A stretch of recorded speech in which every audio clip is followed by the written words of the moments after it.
Hello children, I hope you had revised all the other chapters what we had discussed before. Come, let's move into the next topic, which is Newton's second law of motion.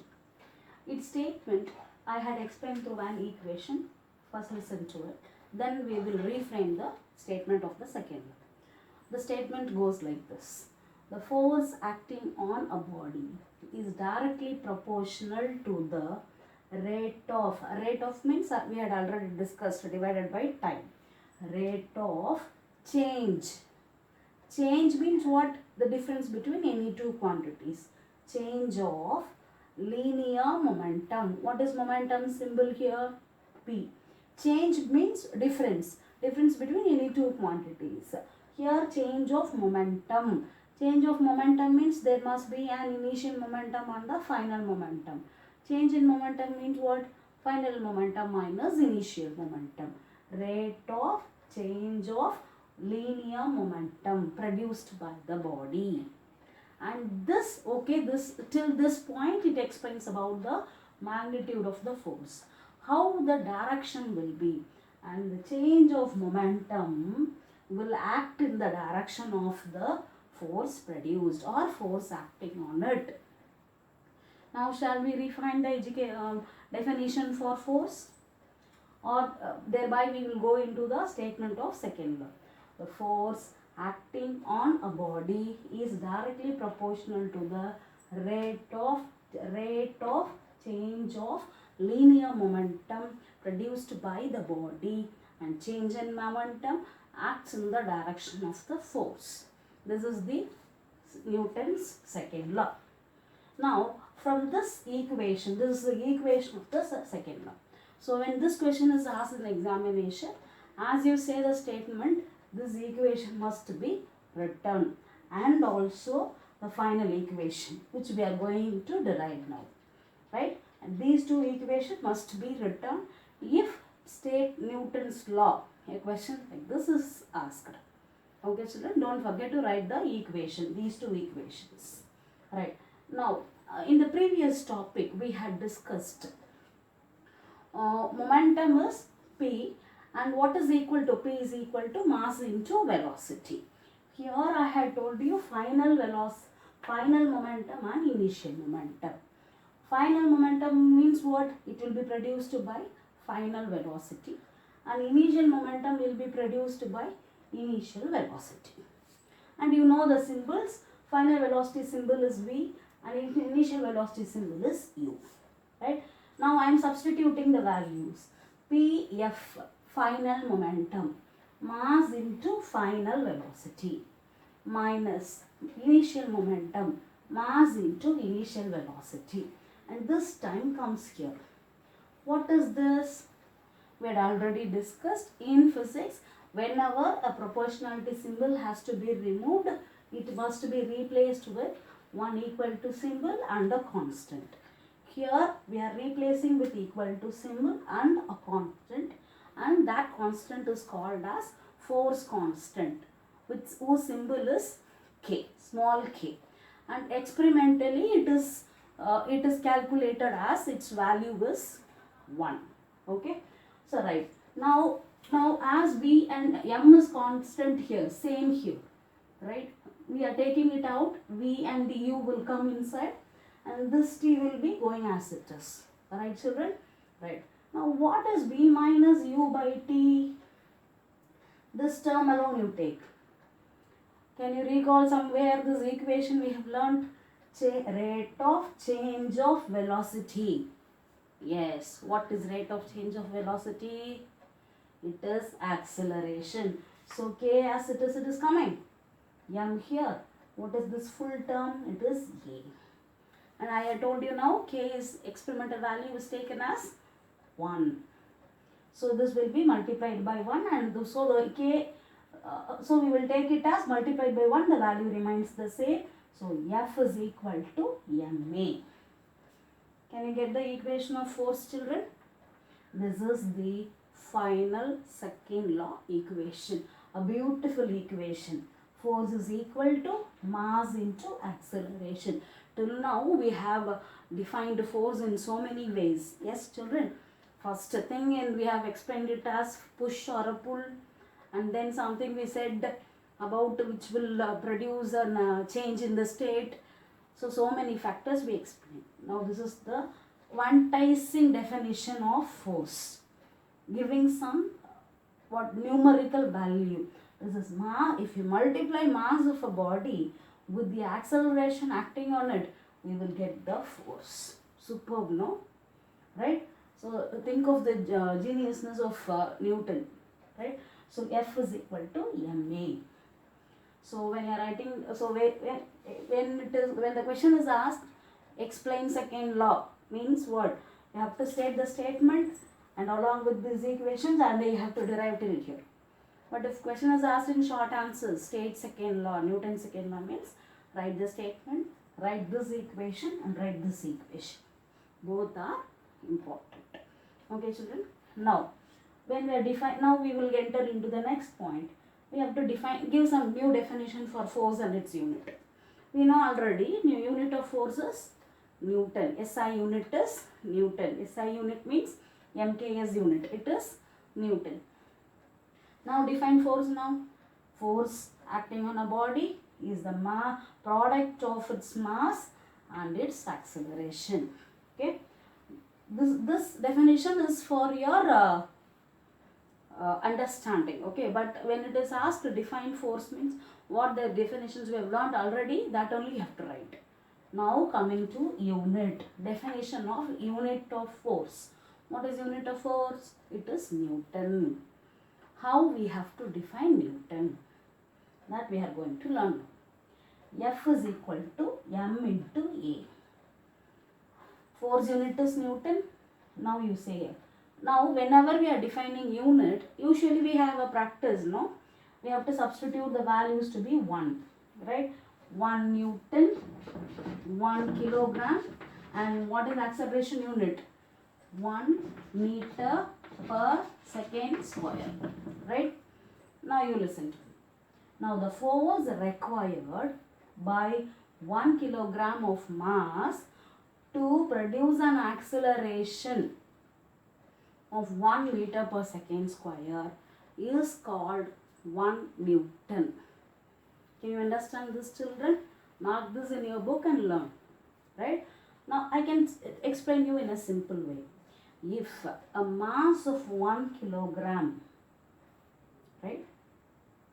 If a mass of 1 kilogram is accelerated by an acceleration of 1 meter per second square, then the force acting on it is 1 Newton. You can define in any way, children, as you understand. Okay? Right. Now we have defined the force and its unit. Now we have to move in centrifugal. Now before getting into this, I have to explain you one thing. Right. Now you come to this equation. What is this? V minus U by T. Suppose a body is moving with a uniform velocity. There is no change in the velocity. Right. There is no change means what? Initial velocity and final velocity will be the same. So these two quantities will be equal. That means what? V and U will be equal. If this is 20, that is also 20. So if this is 40, that is also 40. If two equal quantities are subtracted, so that will become 0. 0 divided by any factor, that also will become 0. So this whole multiplied by factor, that also will become 0, ultimately making the force to be 0. That means what? If a body moves with uniform velocity or without any change in the velocity, then the force acting on it is 0. That is, we can frame it in another way. As it is 0, no force is required to make a change in the speed of the body, which is moving with the uniform velocity. Underline that particular point in your book. Right. But if this is 0, this is the case what I have told.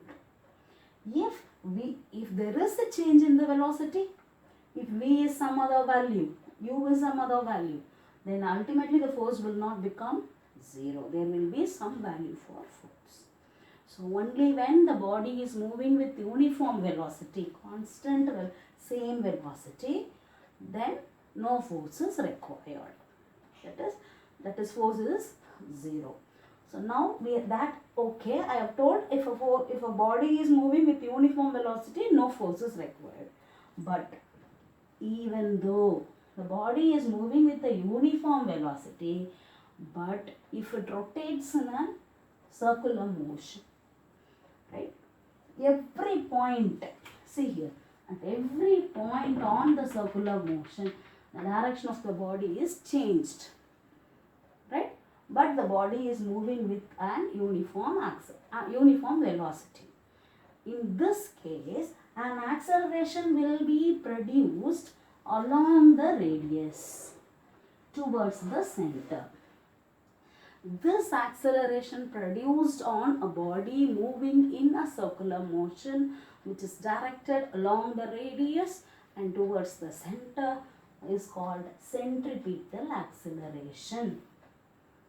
And the force acting on this circular body in a circular motion producing that centripetal acceleration is called as centripetal force.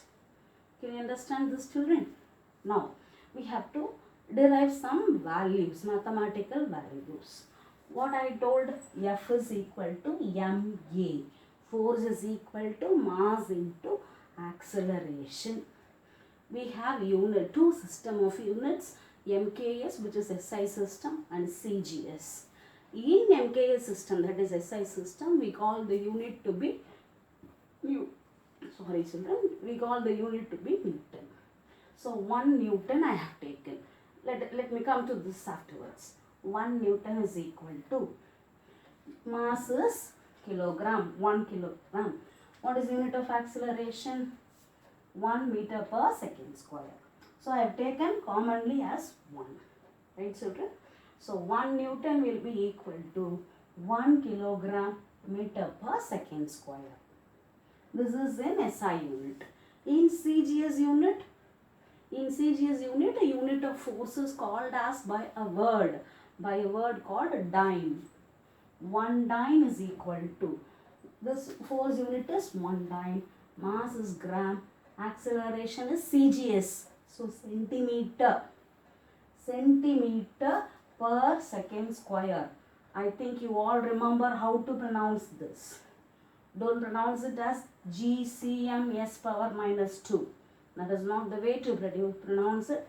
1 gram centimeter per second square. I hope you will remember all these, right? Right. 1 dyne is equal to 1 gram centimeter per second square. Understood, children? Right. Now we have to develop one relationship between these two units. Right? Can we get into it now? For that, 1 kilogram is equal to 1000 gram makes 1 kilogram. So 1000 means 10 power 3 gram. Right? Now meter, 1 meter is 100 centimeter. 100 is 10 power 2 centimeter. So this comes as it is. Now 10 power 3 here, 10 power 2 here. What is that? A power m, a power n, which is equal to a power m plus n. These are all mathematical formulas, children. So 3 plus 2 will give you 5. So 1 Newton will be equal to 10 power 5 gram centimeter per second square. So this relationship is very important, children. Now this gram centimeter per second square only already we have proved to be 1 dyne. So this we will replace gram centimeter per square, we will replace it with a word called dyne. So 1 Newton will be equal to 10 power dyne. Here in your book, straightly they have given this value and these steps are not there. So kindly mark it down, at least in your notes or in your book. Right, children? Don't miss it. Right. Now we will move to the next factor called unit force. Right. Unit means what, children? 1. Right. The force, now coming back to this equation. 1 unit means 1. So easily substitute 1 here and 1 here. Right? The force required by 1 kilogram mass to produce an acceleration of 1 meter per second square is called unit force. Right, children? Now we are moving to the next topic, which is called as gravitational unit of force. We all know that every earthly body will be attracted by a force by the earth, which is called as gravitational force. That along with this Dyne and Newton, we have 2 more units, which is called as kgf, not the kgf what you think, 1 kilogram force and 1 gram force. Okay, so kilogram force and gram force. Now one in your book under this topic, some block highlighted calculation is given, right? Here 1 kilogram force. Now coming back to this, substituting in this equation, 1 kilogram is mass, force here. What is this force? Gravitational force. Gravitational force means force which will create an acceleration of g, small g. What is small g? Don't say gram. G is acceleration due to gravity. So A will change to be g. So 1 into 9.8. Can you recall the value? 9.8 meter per second square. So 1 kilogram into 9.8 meter per second square, which will be equal to 9.8 Newton. Similarly, substitute the values as per CGS unit and you will get the value for this, which is in your book. That is for your homework. Okay, children, can you understand all these points now? Can you write down the questions now? State and explain Newton's second law. Have you written? Next, define the unit of force. When you get questions like this, children, suddenly that unit of force will not capture your eyes. Seeing the word force, straightly you will start to write the definition for force. Be careful. Define the force means you have to give the definition for force. Define the unit of force means first you have to write the unit of force is Newton. Then you have to get into the definition for it. Okay.